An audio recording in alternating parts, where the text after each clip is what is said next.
recording. Okay, and we're back. And so now like I said, let's finish up that discussion on the Towers of Hanoi, finalize the slides on recursive stuff, and do the final exam review. So let's pull this back up because we were back. Actually, we're back over here. So the code for Towers of Hanoi. So the thing with the Towers of Hanoi is there's this fun legend that exists that so legend has it that a group of Eastern monks, so these like clerics, these I don't know, Buddhist or something like that. Anyway, monks are the keepers of 3 towers on which sit 64 of these golden rings. Originally, all 64 rings were stacked on one tower, so let's call that Tower A, right? With each ring smaller than the one beneath. So this is our problem, right? It's just with 64 instead of 5 rings. The monks are to move the rings from the first tower to the third tower one at a time, but never moving a larger ring on top of a smaller one. Once all of the 64 rings have been moved, the world will come to an end. Oh, well, that seems kind of drastic, right? So the question that I have, and why don't you answer, just write your comment write in the comments. How long do you think it would take these monks? Let's estimate. Let's make these monks really, really strong and really, really fast. And let's say that they can move one ring every 1 second. Okay, so let's say they could move a ring every 1 second, right? How long do you think, just estimate, in how many years or how many hours or how many, whatever you think, how long do you think it will take for them to move all 64 rings?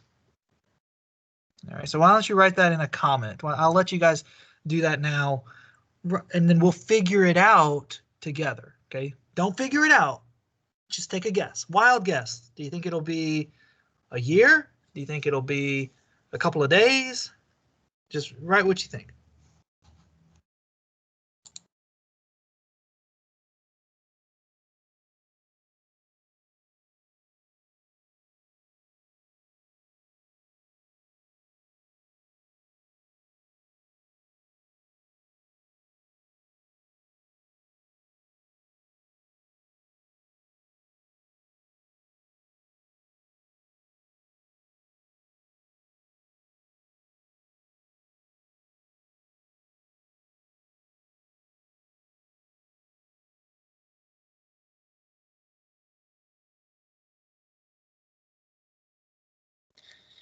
Yeah, so I'll go ahead and say it out loud too. Yes, they will use the algorithm that we've used, right?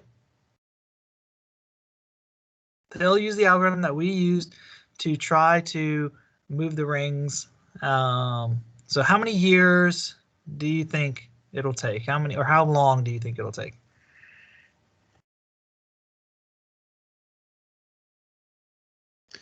Yeah, but how long is that? I mean, is that like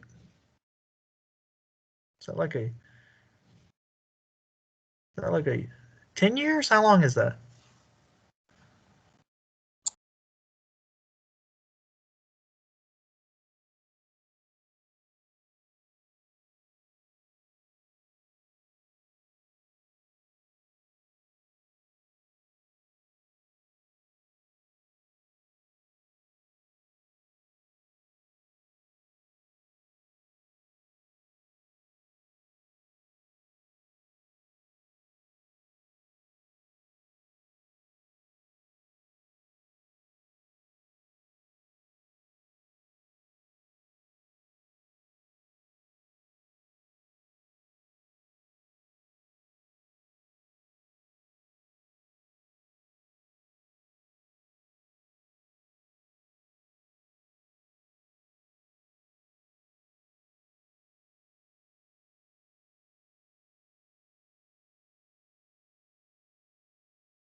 All right, I feel like enough of you have answered. Yeah, so I mean, some of you guys are on the right track there. Either you've talked to people before, or you've studied this before yourself, or you kind of have some background in some of this stuff. So let's take a look at how we would figure that out, though. That's what I want to do here. Okay, let's pull up my whiteboard. Okay, so the way that we can figure this out is we can say, okay, now and you'll learn more about this in your algorithms courses and yeah, in your algorithms course and how to understand how to do algorithmic complexity. Okay, but the idea, let's look at it like this. The idea is if we had how many rings, okay, so we're going to call this n, and then we'll have number of moves to get there, right? Okay. So if we had one ring, that's pretty easy. We just move one, right? Now, if we had two rings, then we would have to move the top ring off first, move the bottom ring, move the top ring back on top of the bottom. So that's three, right? If we had three rings, we would have to move the top two rings off first, and that would take 3 moves. Then we would have to move the bottom ring over. Then we would have to move the top 2 rings back over, which would be 3 more moves. So that's 3 plus 1 plus 3 is 7. Right? And some of you may have noticed that this was the trend here, right? This was the trend of how this operated. So here, notice that in each of these, this is 2 to the first power minus 1. Okay, this is 2 squared minus 1. Notice, by the way, some people might have thought this 2 to the n minus 1 up here. No. This is not what this is. Okay. This is 2 to the third, 8 minus 1. So notice in each situation here, we're getting down to, so if we have n rings, it will take some number of moves that will be 2 to the n minus 1. Okay, so some of you were saying that. Good, so you understand that. So let's figure out what that is for 64. All right. Let's see what that is for 64. Okay, so I've got my trusty calculator. I'm not about to do this by hand, ladies and gentlemen, because there's no way I could do that. So let's figure out what 2 to the power of 64 is. But one thing, got to subtract the 1, right? Subtract the 1. Okay, so this is how many seconds it would take, right? So this is how many seconds it would take. Well, I don't really know how many seconds that is. That's a lot of seconds. Not really sure how many. All right, so let's divide that by 60 to get the number of minutes. So this is the number of minutes it would take. Okay, I'm still not quite understanding this number. It's so big that I'm not really understanding the size of this number, because that's a lot of minutes, but I mean, is that how many minutes there are in a year? Is that how many minutes there are in 100 years? I mean, what is that? Okay, so let's see. Well, let's see, how many minutes are there in an hour? Let's divide by 60 again. Okay, so this, now we're getting something a little bit more. Okay, so this is a number that we kind of can understand or wrap our heads around. So this is the number of hours that it would take. That's million, billion, trillion, quadrillion. Okay, so 5 quadrillion hours. Wow. Okay. How many hours is that? Let's see. How many days? Okay, so this is the number of days. That's 982,503 billion.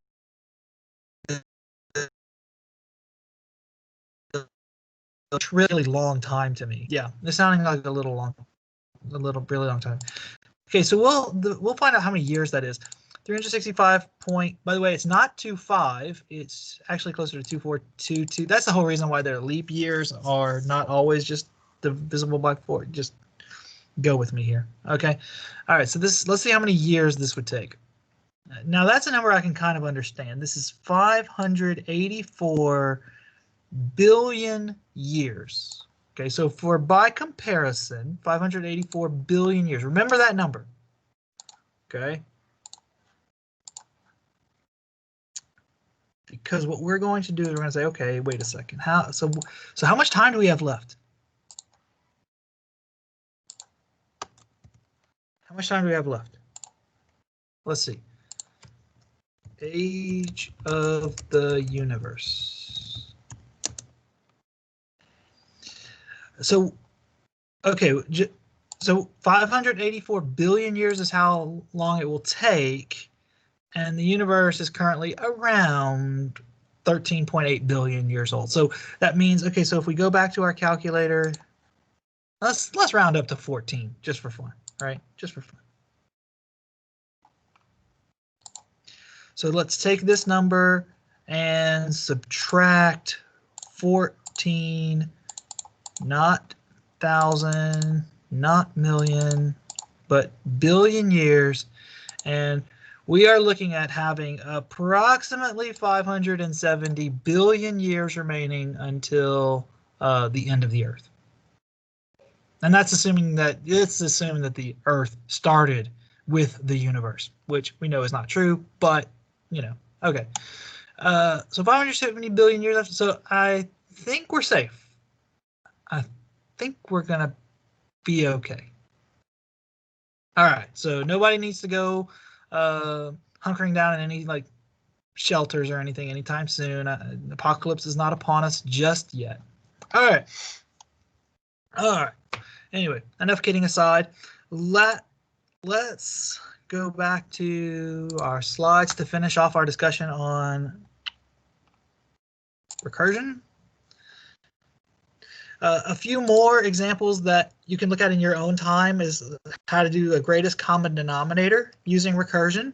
There's a couple of different approaches that we can use. A brute force, that's not recursive, but also highly inefficient.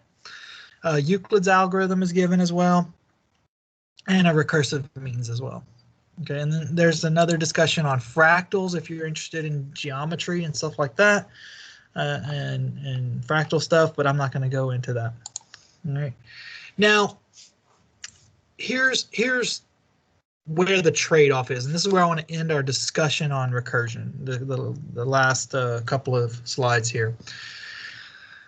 So recursion is it's what's called an alternative form of program control. So when we talk about program control, I don't know if you guys remember when we started talking about if statements and while loops. I referred to those as control structures. The reason why we use them is because we want to control how the program flows, right? How different variables and different values will result in different ways that the program will flow, will execute. All right. Recursion is simply a way to do that. We can control our program without having to use a loop. We can have a repetition without having to use a loop.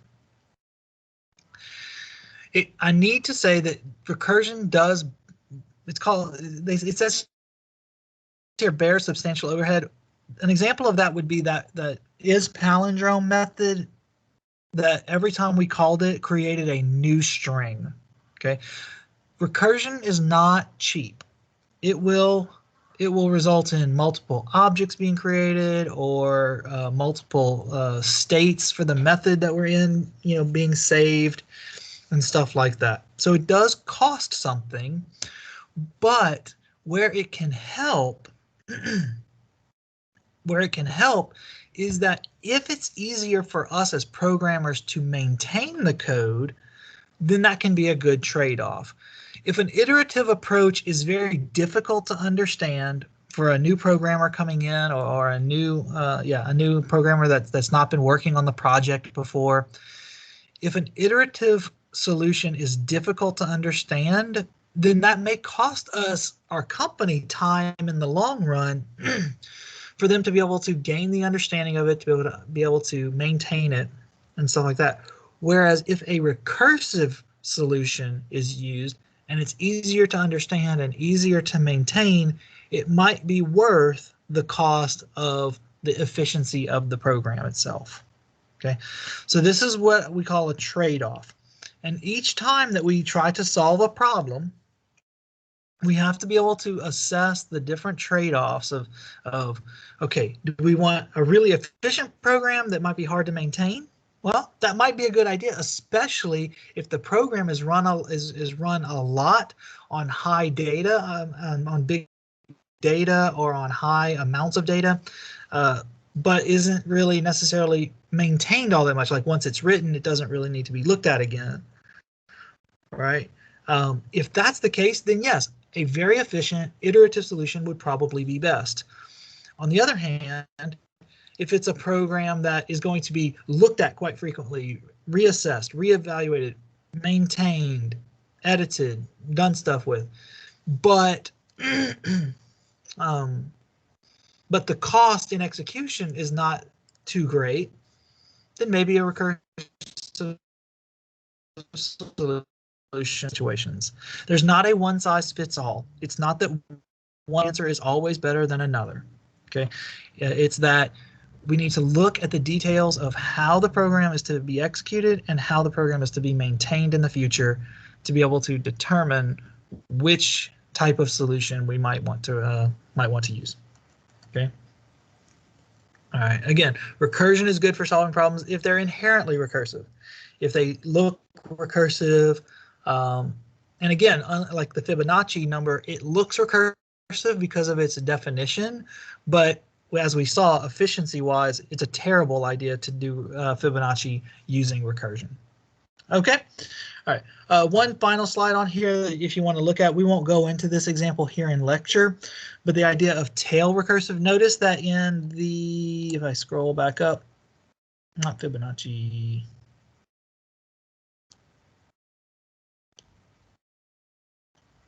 Recursive factorial. Let's see, where are you? Looking for the code for factorial here. Oh, here. Notice that each time we return from our recursive call, right? Each time we return from our recursive call, we take the result of that call and we do something with it. And then we return that new value, okay? This is normal recursion or head recursion. This is when people say a recursive definition, this is usually what they're talking about. There is another form called tail recursion. It's a little bit more confusing and it's not as useful in most situations. But basically the idea is we do any work that we need to do before we make the recursive call, and then we make the recursive call, and then once the recursive call returns, we don't do any more work. We don't do any addition or multiplication or anything like that to it after that. Okay. All right. So that's how recursion works. Make sure you understand before I close this out. Make sure you understand in recursion there are three parts: a base case or base cases, that's part one; a recursive call, meaning we have to call the method that we are inside of. We have to call it ourselves with some new values. And the third part is that thing we call convergence, that we are moving towards a base case of some kind. Okay, we are moving towards one of the base cases. All right, so make sure that if I give you a recursive method, all right, that you could tell me which of those three parts is that. So kind of like what we did. In fact, we'll just go ahead and move on into the final exam information here now. It's kind of like what we did in the midterm exam and some of the quizzes, where if I gave you a question where I showed you some code with some line numbers, right? Could you pick out which line or lines represents the base case? Could you pick out the line that represents the recursive call? Like, I really hope that would not be that hard, right? That second one. I wouldn't ask you which line represents convergence because that's in the recursive call, but I would ask you maybe to explain, how do we know that the convergence is happening? Okay. All right. Okay. Oh, and one other thing, because if there is no convergence, if we don't converge on a base case, then what we can end up in is what's called an infinite recursion. It's kind of like an infinite loop where you just keep calling the method over and over again and never end. Okay. All right. Are there any questions on recursion before we move on to the final exam?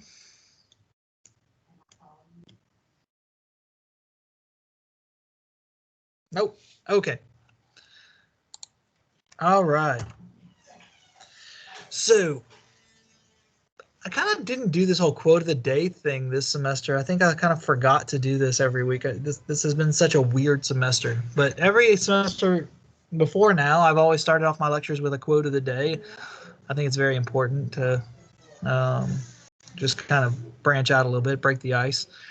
One of my favorite music videos here, back when they had music videos. I know I'm old. But this, if you ever want to watch an interesting music video, Semisonic Closing Time. It's all done in one shot. It's one camera shot, the whole thing, the whole 3-minute music video. Okay, all right. But every new beginning comes from some other beginning's end. Here we are at the end of CSE 101. All right. I'm hoping all of you, I will see you next semester in CSE 102, and that we can continue our fun programming discussions. I really hope we can go back to face-to-face, because I don't like not being able to engage with you and be able to, have your questions and fun comments. But anyway, all right. Our exam information. It has been scheduled, at least as of the last time I looked, Monday, the 18th of January. That's this coming Monday. That's only a few days away. 9:30 in the morning. Okay, so that'll be normal class time for us. It'll be on Microsoft Teams. It'll be just like the midterm, in that there will be a Microsoft form that you will need to access. And again, just like the midterm, you will be grouped into one of 3 exams, and I will give you some code to figure out on that day at 9:25. I will give you some code that you will need to use to determine which exam you should enter. Okay, and as like with the midterm, you will get 5 bonus points for entering the correct exam. Okay, all right. Now, this set of slides, I haven't really modified them much from previous years, but I should note that this develop a solution thing, I didn't really have a good way to do that in the midterm, so I probably will not be able to do that in the final exam. What you may have noticed is there was a section that I thought was similar to that. The last section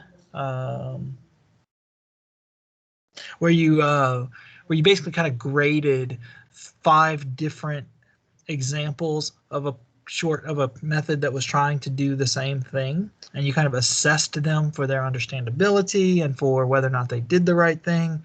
I may do something like that again. I wasn't very pleased with how that ended up being done, because it was very difficult to grade that. So we will do something like that though. Okay, but all the rest of this will be the same. Okay. So if you want a discussion on the quick answer, the multiple choice, true false matching type stuff, if you want to see discussions on that, the find and fix, the determine the output, the short program fragment, all of that, go look at the midterm slides that are in the same folder that this final review slide set is in. Okay. Oh, speaking of the where this final exam slides are, where these final exam review slides are, in that same folder, there's an example final exam from last year. So please take a look at that so you can understand a bit of how, what types of questions you can expect from me. Okay? All right. All right. So some main topics that you'll probably, I just wanted to include in here to make sure that you understood and know that these things are going to be showing up. Okay, these things are ones that I want you to make sure you understand. So make sure you understand how to do a file. Okay, how do we open a file? Right? How do we open a file for reading? So we can use the scanner for reading, just like we did with the system.in. What are some of those scanner methods and what do they do? All right, these are just some examples. I could not possibly include all of the potential things I might ask. For example, you have next int here, but you should hopefully know that what next double does, right? You should know what has next line does, right? Okay. Writing, how do we write to an output file? You know, we can write to my file, or unlike scanner, we can put a string directly in to the print writer, the print writer object. Right? With scanner, one thing to note: make sure you know if I were to do scanner with a string here instead of the file name, like just I did the file name instead of my file. If I put file name here, what would happen? Make sure you know what would happen. Okay. Print writer. If I put a string here, what would happen? Okay.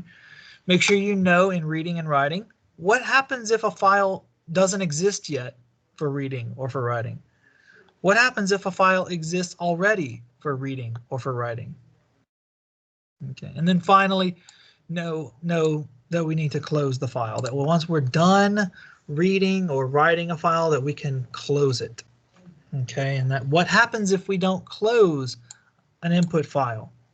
Hint, nothing really, right? If we don't close an input file, right? What happens if we don't close an output file? Now that's different, right? That's something where something would happen. Okay. Some sequences, what we would classify as sequences. Okay, so like arrays or multi-dimensional arrays. All right, or strings. Strings are considered a sequence because they are a sequence of characters. Right? They are an ordered list. Right? These are an ordered list of items, not a list capital L, that's the Java thing, but an ordered grouping of items. Okay. Make sure you remember that all of these arrays and strings are what's called zero indexed, which means that the first item, so if we were to do array bracket 0, we'd get the first item. If we were to do string char at 0, we would get the first item. Okay. So make sure you know, again, you don't need to know the word immutable, but you do need to know that strings are not changeable. If we were to do s dot to lowercase, we would not change s. We would not change the string itself. We would get a new string that is the same as the old string, but with all lowercase letters. Okay, so make sure that you know that all of these methods, this substring, to lowercase, replace, some other methods that return a string do not change the original string. The original string is not changeable. Okay, make sure you remember that.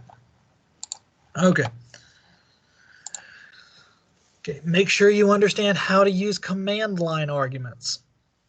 Know that when we type Java space our class name space and anything after that separated by spaces is going to be put into the args array and passed to the main method. Okay. Make sure you know that each value in the array is a string object. So I can't take args bracket 0, even if what the person typed was the number 1. I can't take that and then add something to it or multiply it by something because it's not one integer. It's not one double. It's the character one in a string. Okay, make sure you know that. That's very important. That could come up as a find and fix the error type thing. All right, make sure you know that. Make sure you know how methods work, right? Methods have a name. Methods can take parameters, but don't have to. We can have a method that doesn't take any parameters. Okay. Methods can return a value, but again, they don't have to. All right. A method could take parameters, could take an array, do some stuff with the array, and not return anything. Not just change the stuff in the array. A sort method would do that. So there's an arrays.sort method. It takes an array or some other sortable thing, and it sorts it, changes the stuff in the array, and doesn't return anything. It's a void method. Okay. Yeah, so it can return a value. If a method is declared as needing a return value as a return type, it must return a value of that type, or at least something that can be put into that type. Okay, so we could return an integer from this method. So we could return 3, for example, right?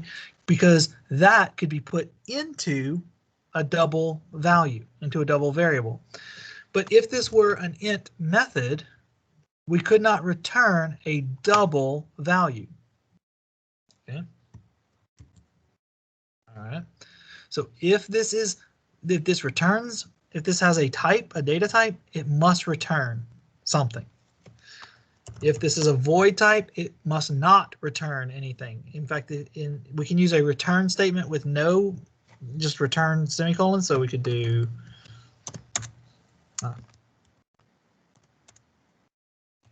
return semicolon like that from a method like this, right? But we could not return any value. That would not be allowed. Okay.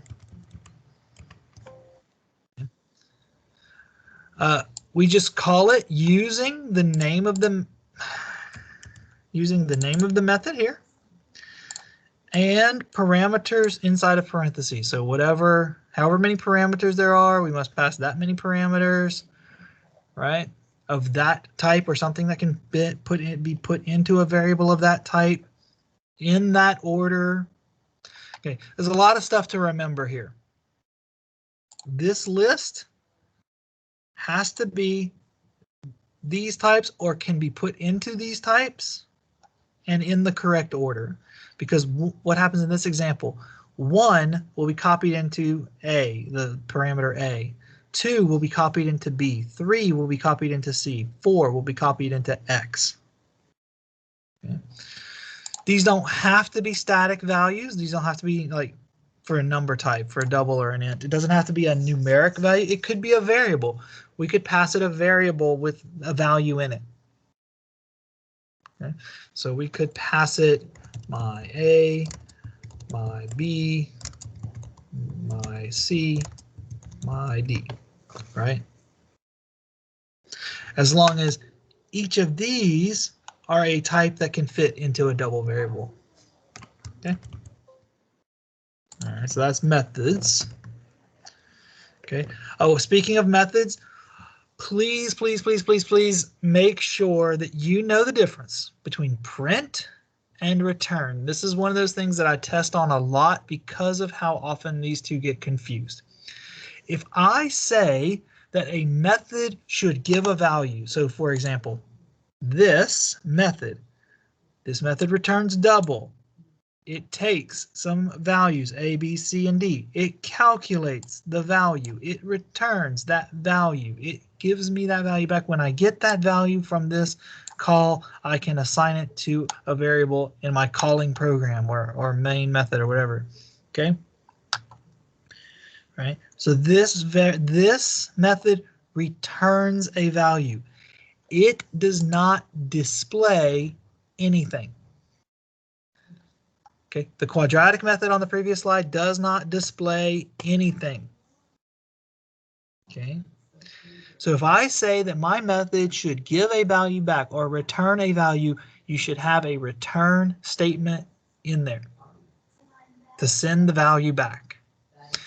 If I say my method should display something to the screen, that's where this comes in. Okay, this and this. Okay, these methods, the print method and the print line method in the system.out package, are used to display to the screen. Okay, they don't return. They are actually, they're void methods. They don't return anything. Okay, so if I say display something to the screen, this is what you should use. If I say return a value, this is what you should use. Now, that's not to say some methods will do both. Some methods will print something and return a value. That's fine. Make sure you, if a method definition says to do that, make sure you do that. Some methods will do one or the other. That's the most common methods will either return a value or display something. One of those, but not both. It's also possible that a method could do neither of those. A method such as the arrays.sort method that sorts an array, it doesn't display anything to the screen and it doesn't return a value. It simply takes the values in the array and sorts them. All right. Okay.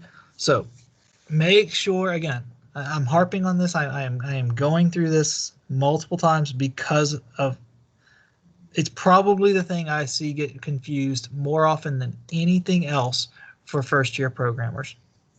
Okay. All right. Make sure, as we talked about just now, you know about recursion. What are the three parts of a recursive definition? Make sure if I give you a recursive method that you could say, oh, I see the base case. Oh, I see the recursive call. Oh, I see the convergence. Okay, and I understand what all those things are. Okay. What I might do is I might give you like, 2, 3, 4 methods, some of which are recursive and some of which are not.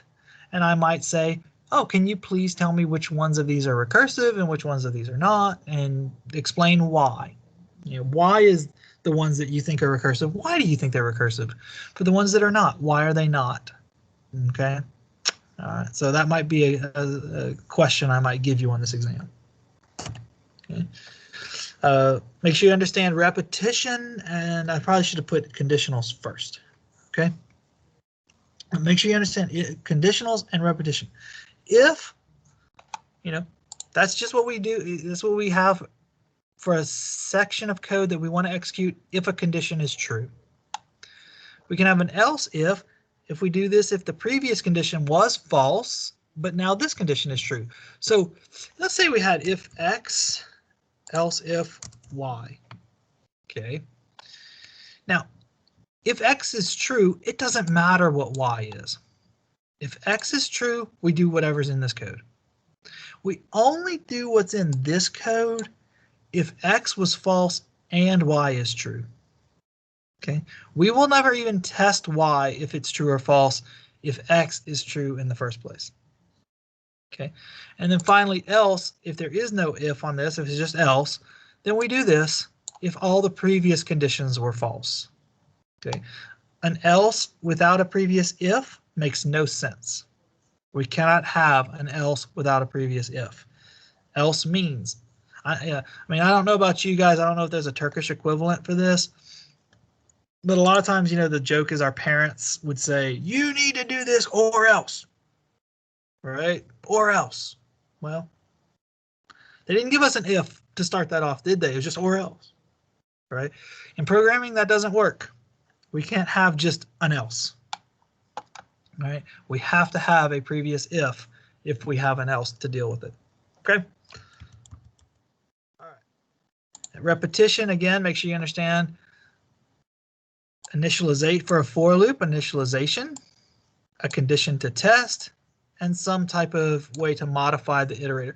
In a sense, this is kind of like that recursive stuff, right? In a sense, this is kind of like that convergence, right? Where what we're doing is we are moving towards this being false. Okay, and then we can also have the for each loop, where if we have like an array or other type of structure that has multiple things in it, then we can take each time through the loop some value from here, put it in here, and go through and do that. Okay. For loop with an iterator is important if we need to know what the iterator is. What position in the string are we at? What position in the array are we at? Something like that. Okay, so like in the example from your assignment 3, the display menu method really needed to know what the iterator was to be able to display, you know, option 1, do this, option 2, do this, option 3, do this, right? And so forth. Okay. What else? Okay. Oh, the for each with this the second version here is not necessary if we don't need to know what the iterator is. We just want to do something basically. Like if we were adding up all the values in the array, we don't care where in the array we are. We just want to add them all up, right? And so that would be a good use of the for each loop. Okay. A while loop is only a condition. We just keep doing it over and over again until this condition is false. Okay. Actually, I should probably change that to. All right. Now, a loop like this, while true, we can't ever get out of this loop unless we use some type of break or a system.return, a system.exit or something like that. We would have to unnaturally get out of this loop because true, okay, don't care how millennial you might be, true can never be false. All right. Okay. So that covers our final exam discussion. The slides that I have a interesting. I'll let you guys, those of you who want to look at this when you have access to these slides in the folder. I find this particular blog post to be funny, and I hope you understand why. And this is code. I believe this is Ruby probably, or maybe Python. But basically, oh yeah, it's Ruby code. Basically, this is like the def is the Ruby keyword for defining a method. So basically what this does is this says define a method called return value, pass it value, and return value. End. Like that's it. That's all it does. So yeah. So I'm not really sure why this method exists in the first place. And hopefully you understand why this is humorous, why this is funny. Okay. All right. I've left a little bit of time here for questions if anybody has any. We can talk through if you have any questions that you might want to ask. I'll leave this recording going for a few minutes if anybody has any questions, and otherwise if you are done, you're free to leave. Otherwise, if you have any questions, please do so by either turning on your microphone or typing a message in the chat, and we can talk it through.